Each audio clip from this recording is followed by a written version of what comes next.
కర్ణాటకలో సంచలనం సృష్టించిన అత్యాచారం కేసులో ప్రజ్వల్ రేవణ్ణను కోర్టు దోషిగా నిర్ణయించింది.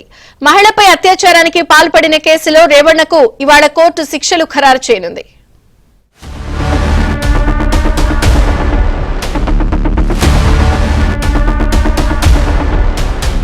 అత్యాచారం కేసులో జేడీఎస్ అధినేత దేవేగౌడ మనవడు హసన్ మాజీ ఎంపీ ప్రజ్వల్ రేవణ్ణను న్యాయస్థానం దోషిగా తేల్చింది.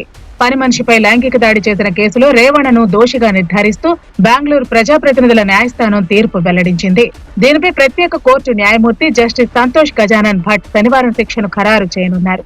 అయితే ఈ తీర్పు వినగానే ప్రజ్వల్ కోర్టు గదిలోనే కంటతడి పెట్టుకున్నాడు.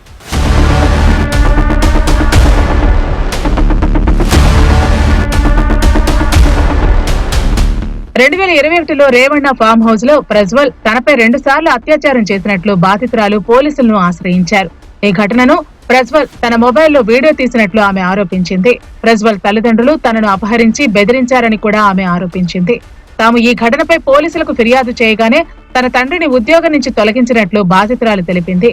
తన నివాసంలో పనిచేసే మహిళలను ప్రజ్వల్ వేధింపులకు గురి చేశాడని, ప్రజ్వల్ బాధితుల్లో ఎంతో మంది మహిళలు ఉన్నారని ఆవేదన వ్యక్తం చేసింది.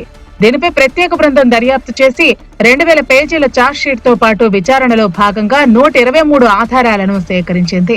ఈ కేసులో 14 నెలలుగా జ్యుడిషియల్ కస్టడీలో ఉన్న ప్రజ్వల్ ను తాజాగా ನ್ಯಾಯಸ್ಥಾನ దోషిగా తేల్చింది. ದೋಷಿ ಎಂದು ನಿರ್ಣಯಿಸಿದೆ, ತೀರ್ಪು ನೀಡಿದೆ. ಶಿಕ್ಷೆಯ ಪ್ರಮಾಣ ನಾಳೆ ಪ್ರಕಟಗೊಳ್ಳಲಿಕ್ಕಿದೆ.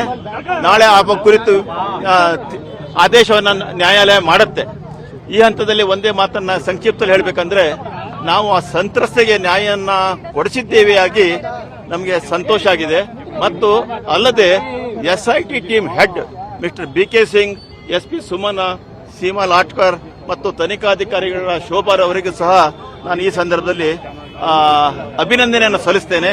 ಮತ್ತು ಶಿಕ್ಷೆ ಪ್ರಮಾಣ ಇದೆ, ಇದೊಂದು ಒಳ್ಳೆಯ ಪಾಠ ಅಂತ ಹೇಳಲಿಕ್ಕೆ ಇಷ್ಟಪಡ್ತೇನೆ. అంతకు ముందు 2024 లోక్సభ ఎన్నికల సమయంలో జేడీఎస్ పార్టీ అప్పటి ఎంపీ ప్రజ్వల్ రేవణ్ణకు చెందినవిగా భావిస్తున్న అశ్లీల వీడియోలు వైరల్ గా మారాయి. ఈ కేసులో ఎంపీ ప్రజ్వల్ తో పాటు తండ్రి రేవణ్ణపై కూడా లైంగిక వేధింపులు, దాడులకు సంబంధించిన అనేక ఆరోపణలు వచ్చాయి.